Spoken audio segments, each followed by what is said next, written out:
Welcome to the Once and Future Authors podcast.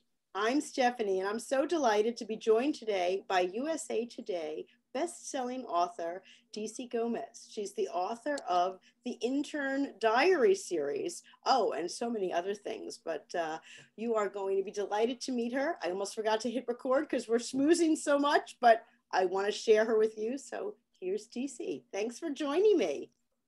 Madame, thank you so much for having it. It is such an honor, and I'm so delighted to be here with you today.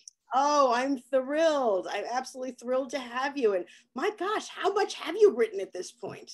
It's kind of scary because I'm a little ADD. So I go through these, I can admit this, I'm ADD and OCD. So I go through these binges and spurges of writing. So when I'm in the writing mood, I'm going to write nonstop, and then I stop. So it drives a lot of people insane. So right now I have a new book coming out next Wednesday, which would be book 17. So I have a new, I know. So I have 7. Wow. It's fun because they're all in different genres. So you have some novels, you got novellas, we got children's books, we got devotionals. So you get a little bit of everything. So you're never bored. At least I'm never bored. So I get to play in all these different areas and just kind of rotate it. You know, when I'm tired of writing fantasy, I go to children's or I go fiction straight. So it's just a little bit of hush push, and it works really well in my mind. Yeah. Now, do you work on projects at the same time? Like, are you working on a devotional while you're writing some fantasy thing at the same time? I don't mean like literally with one hand in one hand. I didn't mean that. That would be impressive. I wish I could do that. I do outlines to different projects. And one of the things that I think people kind of get confused, because somebody's like, are the books really good if you release a lot of books a lot of times? Because I have friends that release almost a book a month. One of the things that people forget is we're thinking about this book 24/7.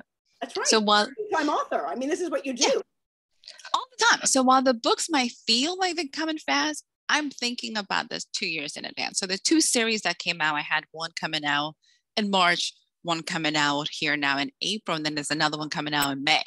Right. So I'm doing quick releases, but I have outlined these books years ago. Yeah. So the plots have been already developed. So I usually have something in the queue all the time. And then when I'm writing, it's usually just that book. I will love to jump from one book to another. Once I'm ready, it's like, no, like I literally have to start the book, finish the book, Gotcha. Then I can jump through the next one. I mean, that would make sense to me that you kind of get obsessed and you're like in that world, you know, not like, I think of also the opposite would be a knitting project. People who have knitting projects in every room of their house, they just kind of swap around. I mean, I guess that would be interesting. I do have author friends who can do that. They honestly can start a project, put it down and come back. I have not mastered that art. Like I literally have to have this book and I will finish it. Because if I put it down, I'm going to pick up something else and finish that before I come back to this. Yeah, I get that. So I get that. Jumping back and forth has not been something I have mastered.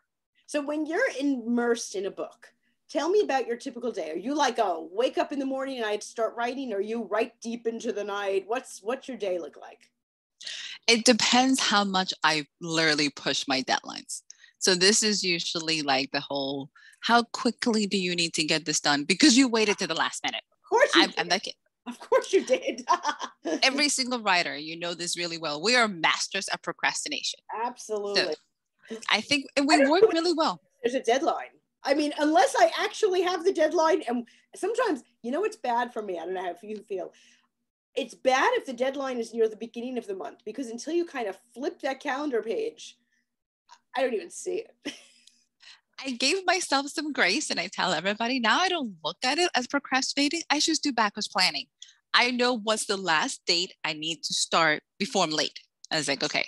So when I'm a morning person. So usually I will knock out a chapter in the morning before starting my day. So on a regular day, I would do about 2,000 to 3,000 words in about 2 hours in the morning. And then I can go and pretend to do stuff. And then I'll come back and pick about 2 more throughout it. Because my outline's already done. So my chapter outlines are there. So I can just go and play. Like the writing is the playing part. If I'm officially late, yeah, I will sit there all day. Like, oh, right.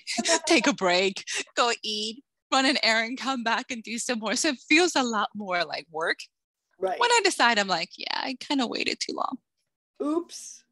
I know. That's kind of what it is. Like, yeah, I can't go out and play. Like, I got to go sit at home and write.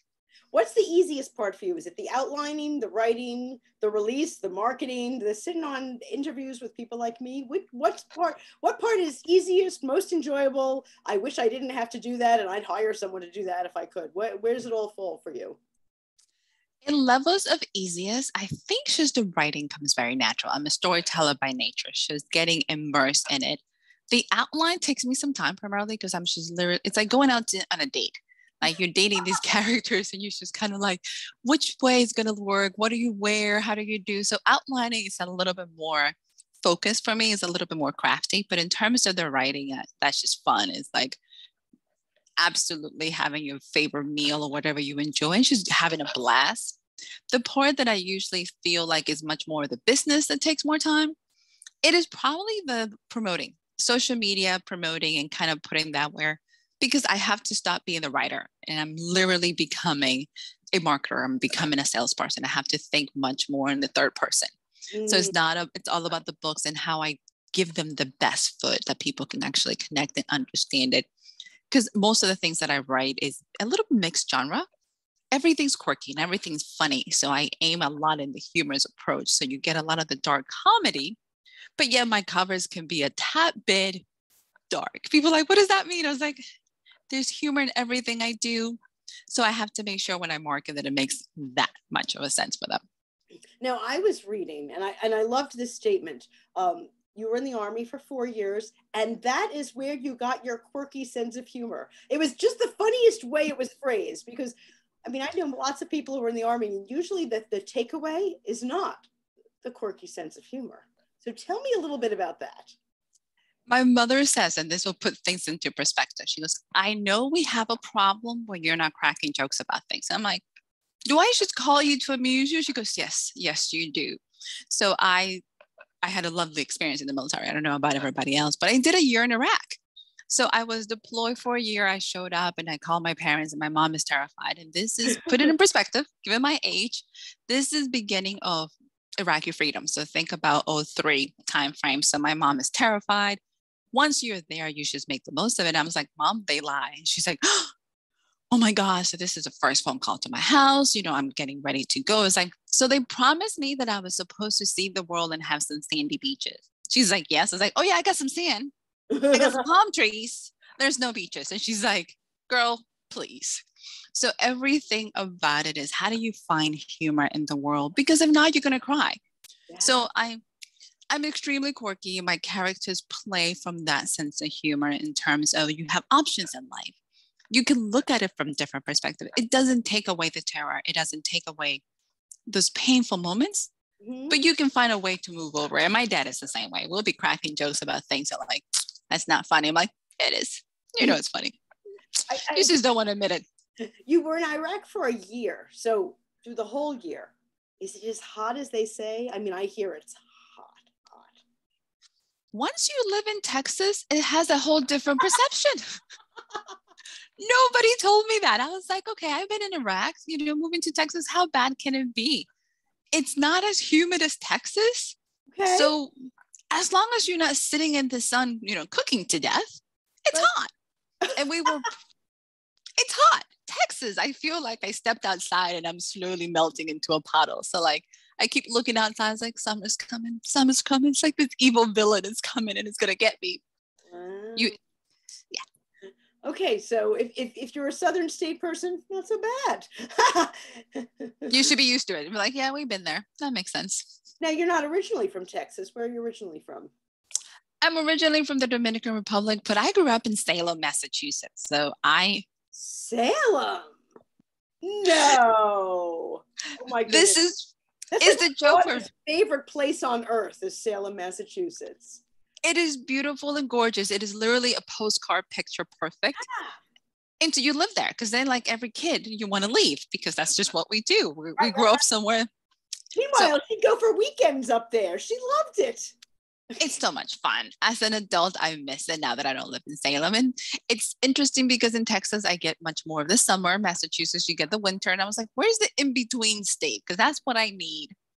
But most people here are going, oh, that explains why you write in this genre. I was like, I grew up with it. This is what my natural. Oh, that makes, that just explained a whole lot. Well, I'm sure that Halloween in Texas is nothing like Halloween in Salem, Massachusetts. No, and I'm in the Bible Belt, which I love, which is kind of one of those lovely communities that has embraced me, and I'm very grateful. But Halloween is not very big here. So coming from Salem, I feel like I'm missing out. It's like, Yeah, not for a are we Salem going to drink? girl. Yeah. They look at me funny. They're like, what do you do? It's like, oh, it's okay. I'll go visit parents eventually. It'll be all good. Now, you write devotionals besides your fiction. Did that come because you moved to Texarkana, or was that, something before? No, that was definitely a Texas kind of like transplant feel to it. So last year, 2020, let's put 2020. I used to be doing much more active series on Facebook. It was always chit chat with DC, and my goal was always to inspire people. Nice. I am a dreamer by nature, and I believe everybody, sweetly, should be living their best lives. And sometimes that depends on how you see it.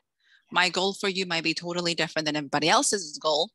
But one of the things I had this whole idea as I was working on this series that I should do a companion book. And if anybody believes in the universe or God or a higher power, I believe we have conversations with them. Right. Mine are a little different than others because I was like, oh my God, that would be a great idea. So inspiration comes down and says, you should do a devotional. And it was really hard for me because I'm the fantasy writer. I mean, I'm writing about witches and demons and conquering everything you can imagine. And it was this feeling from the Lord with that line that said, you need to write a devotional. And I had to come to terms with the fact that, do I want it to be known as a Christian writer? Right. Do I want it to be known as a girl that wrote devotionals? And how are my readers going to take these devotionals and vice versa? And I had a moment that, it's like, yeah, I'm just going to skip that because I don't want to have that. And I swear I had this moment where God said, well, if you deny me to the public, I'm going to deny you to my Father. And it hurt. I was like, ooh, that's a bit of a blow. Let's not go below the belt. So we had those moments back and forth through a really big period of, do I want to do this? Am I meant to be doing? Am I qualified to be doing? Which is the same conversations that I have with a lot of my clients is, do you believe in yourself? So I had to swallow my pride. I had to drink the tea that I keep telling people to do. And this was that project of really becoming very vulnerable. Because when I'm writing fantasy and fiction, there's always a safe zone. I mean, we have these spaces that I write talking cats. I'm safe. Come on. Devotionals are raw. Devotionals are very much in your face, and you have to put a piece of your soul if you're truly trying to connect with your readers. So it became open and honest and vulnerable in many, many places. And it was like, and I'm doing 3 of them. Great. Let's do this. Wow. I'm sure. I was wondering if you had that moment of wondering, should I use a pen name? Is this going to, confuse my audience? I'm just going to flash the 2 up here. Dare to Believe, a 4-week devotional to help you see yourself in a new light. And Dare to Forgive, a 4-week devotional to help you heal the wounds of the past. And you said there's a 3rd one coming. What is the 3rd one going to be? It's Dare to Love. So Dare to Love is on Amazon. It's coming ready to be on my website as well. So Dare to Love, it is honestly how open can you be with yourself? Because a lot of times we talk about loving others. And as humans, we're very good at loving others. We're very good at giving. We're not so good at being good to ourselves. We're not so good at loving who we are and accepting that. So it is that transformation of how do you give love if you don't have love for yourself? So these became a very interesting journey to very be open, especially in times where everybody's afraid, everybody's tension is high, everybody's going through a lot of these emotions. I picked the Bible just because I happen to be Christian, and it's an easy manuscript for me to work with and kind of give those reflections to people. You can pick any book that connects with your soul that lets you reflect. You have a look, and it's literally a 2-minute thing. It's a 2-minute read every day for 28 days. You have some pages to write. You get to reflect on yourself and kind of go on this journey. Are you willing to be open and vulnerable? This is the thing. You kind of have to like self-help, or else this is not going to work. Like, let it go. It's not going to be the book you need. Find something else because this is not it. Well, if someone is looking for something else, I do have to ask you about this one, the Cat Ladies special. You have a whole Cat Ladies series, from cat lady to arms dealer. Well, as a person who was kept up all night long by my cats because they just, I don't know, they wanted to be fed about 17 times last night. I don't know. So this one intrigues me. Tell me a little bit about the Cat Ladies series. So Miss Angela. So I had to create because I wanted to place her in a very small town in Texas. So I created Sunshine, Texas. I actually researched, we have tons of names in Texas. That one's not taken. I was like, yes, we're going to create Sunshine, Texas and Little Cass County, which has a little bit of Texarkana. So that way it makes Texarkana the big city. And it's pretty much the concept that what will you do when you have nothing to lose? What exactly will you do for the people you love? Angela is down on her luck, kind of like typical idea of she pretty much gave up everything for love. So I have young adult readers who read me. I have children. And I'm like, you have to be in a different place in your life. You have to be a little older for this book to make sense. Just because of the nature of sacrificing everything that you will actually do. You know, she sacrificed a career that she was going to try to go back to school for this man who got up and left. So now she's left with nothing to lose. And I had to have a disclaimer. I never thought about it.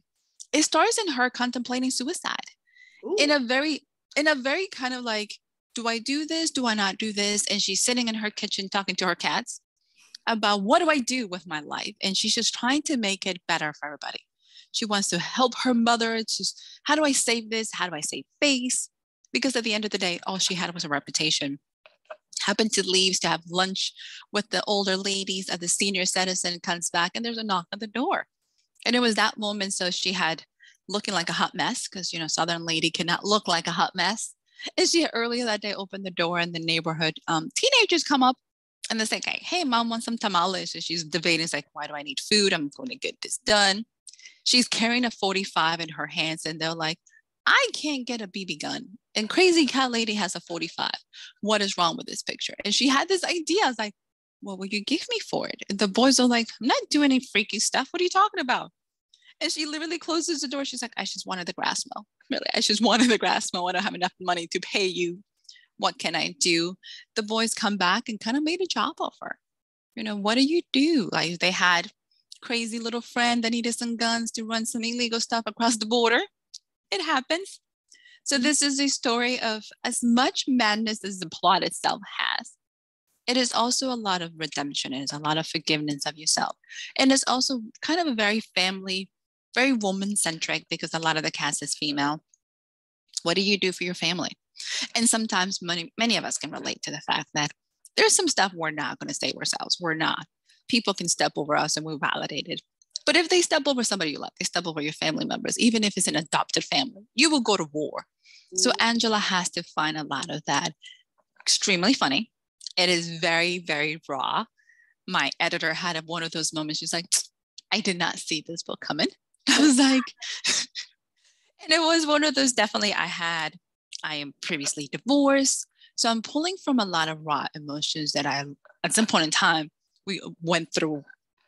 All of us go through heartbreaks. All of us goes through a lot of pain and suffering. And how do you twist it into this story? So Cat Lady has book 2 coming out in May.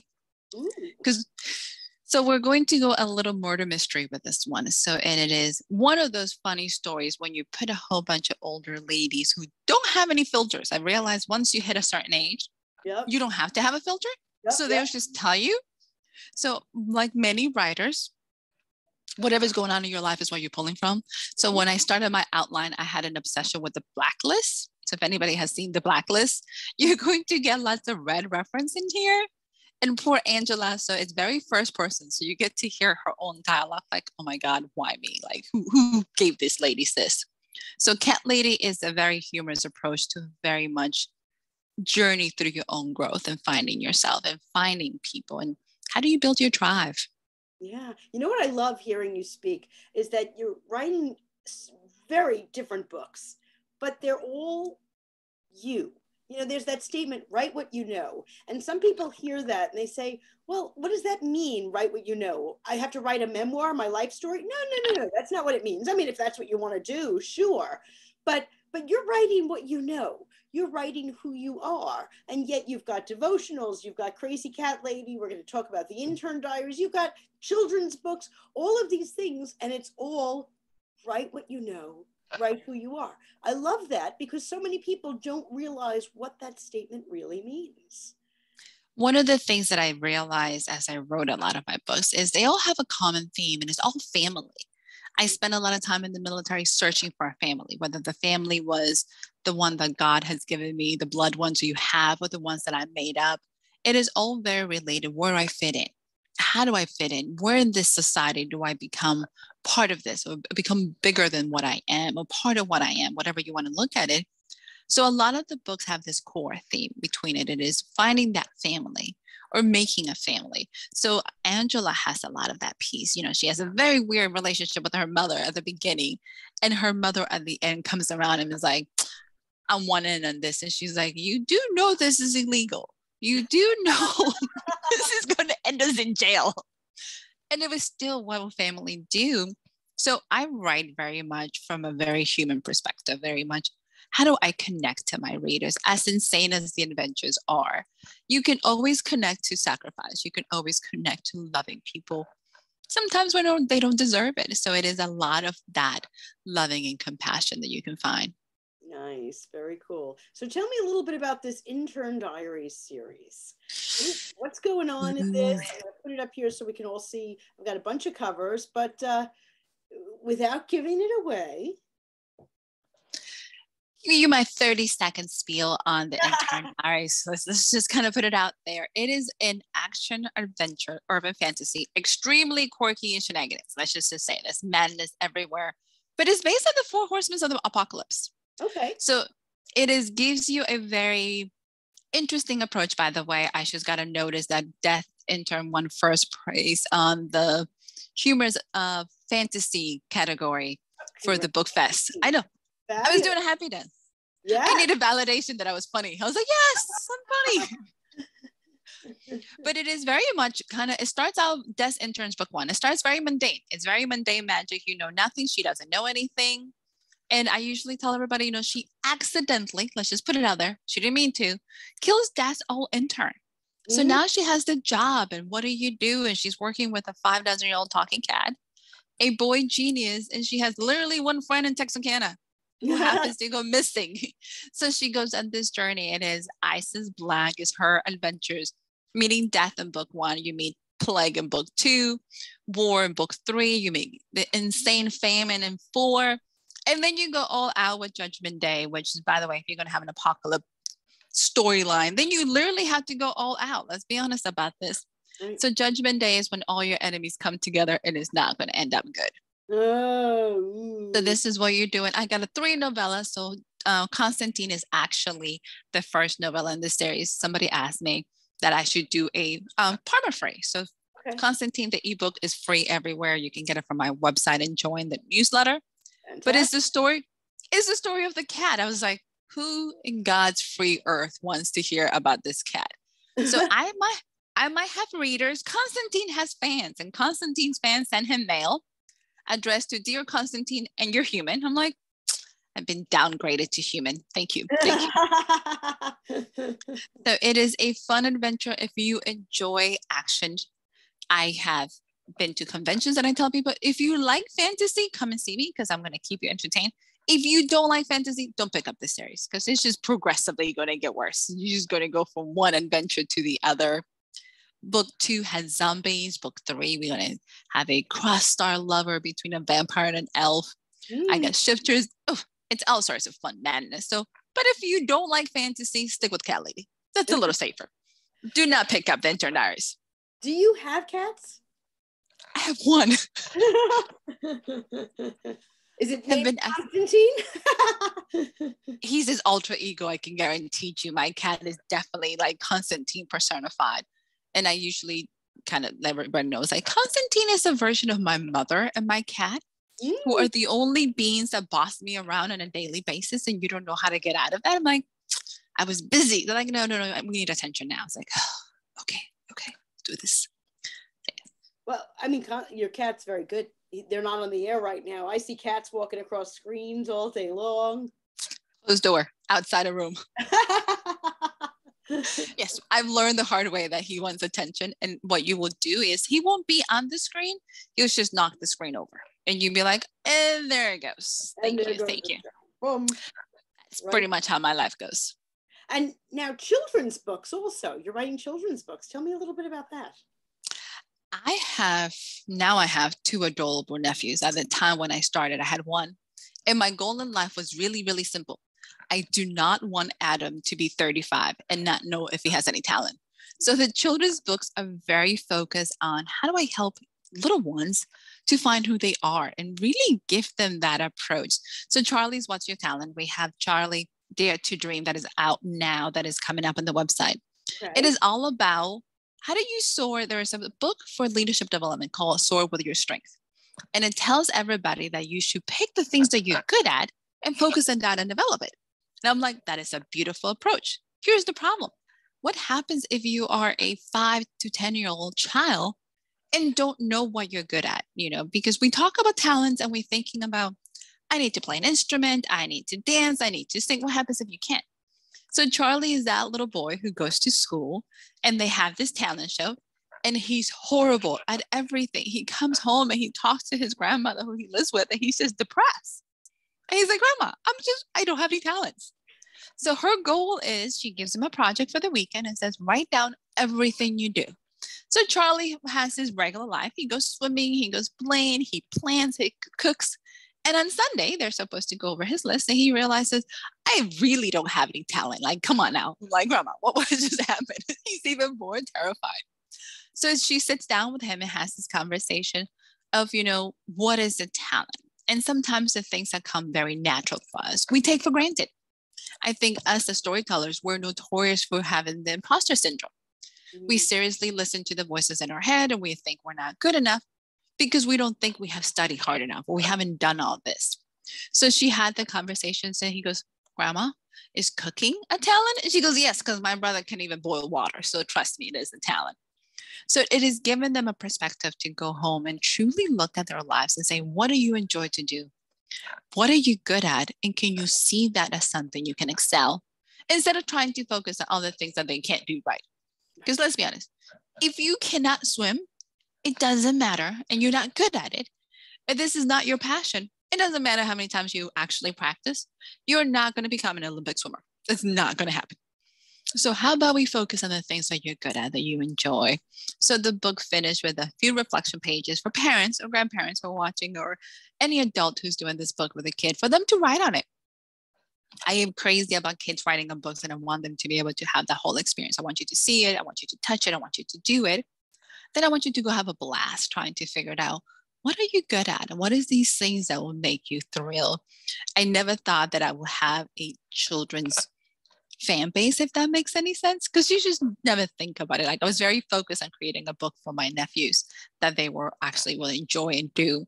I had met one of my friends. He's like, hey, I have little kids. Can I have a book? So we went through the signing. I literally was driving down the street and his kids were like, oh, Dad, that's DC. He's like, my kids want to meet you. I was like, that is so funny.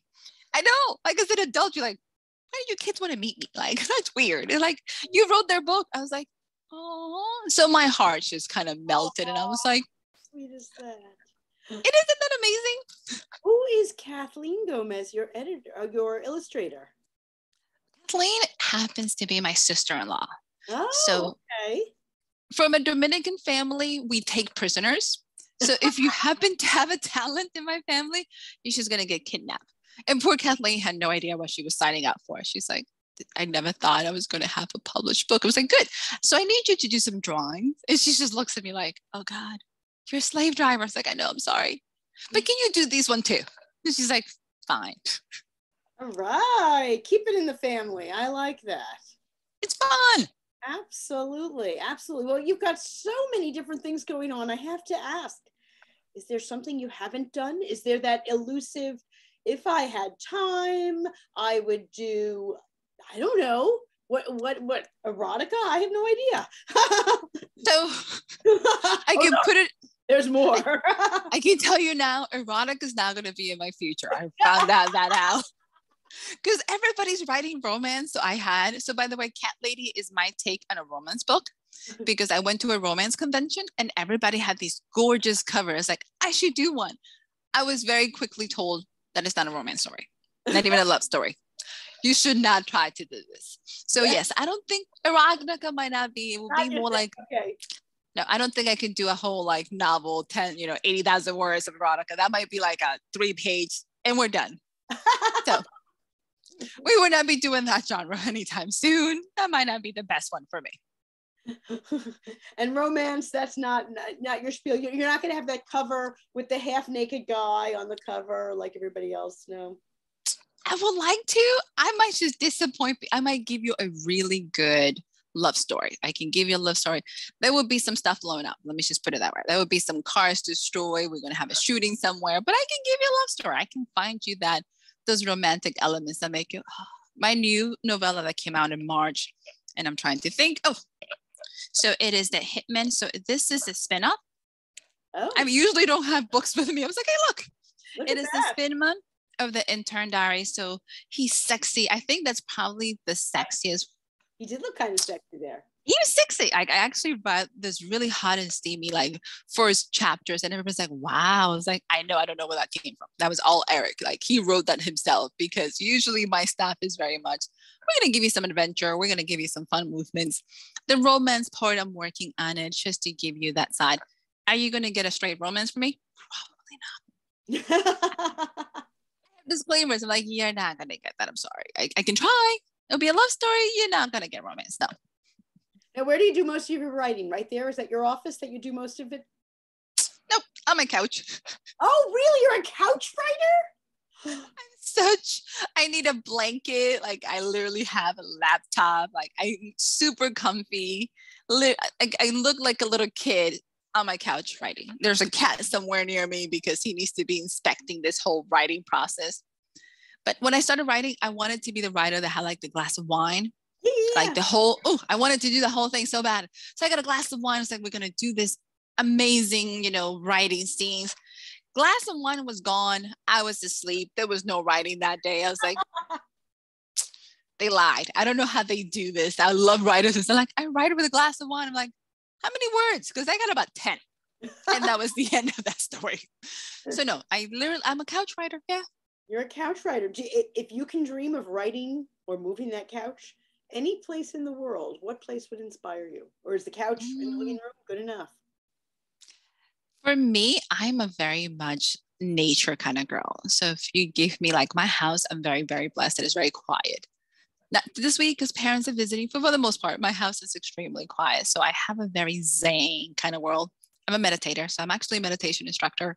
Good. So if you put me somewhere in like nature with some beautiful trees, I'm happy. Put me by the beach and I'm happy. It's just, the sound of water. I'm okay. I have tried big cities writing and I get nothing. I was like, I'm easily distracted. Come on, the ADD kid, the stuff going on outside. I was like, I need to go figure it out.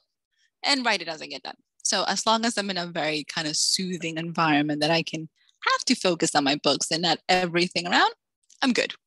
Fabulous, fabulous. Well, please remind all of our viewers where they can find you. And I'm going to flash over here because they can get a free book at your website here.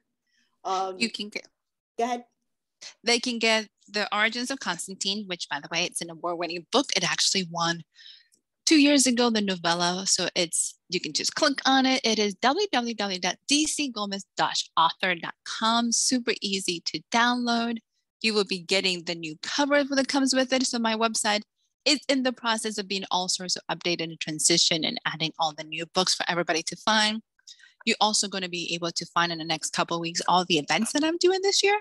Because now we have events. So now we're going back to the world of having people and stuff happening. So yes. So I was in Houston last month. I'm getting ready to go to Savannah in July. So you'll be able to pick up a whole bunch of that fun stuff and get out the books and kind of send me messages. It's kind of fun. Right. And there's a link to my Facebook as well as my Instagram. And I try to be all sorts of active. So I'm like, yes, send me stuff.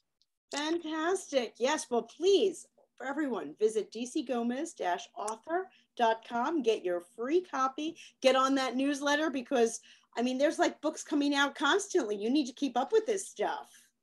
It's going to be a busy, fun year. It's going to be absolutely exciting. And for everybody, I kind of have a little disclaimer. The second Saturday of every month, you get a newsletter from Constantine.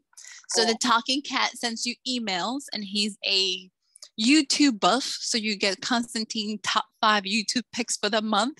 Ah, So hence the reason he has fans, because I'm obviously very boring and he's not. So it happens. fantastic. Well, thank you for joining me, and let's get on over there to the website, sign up, and get that book going. So nice meeting you. Pleasure, madam. And thank you so much for having me. Have an amazing day. You too.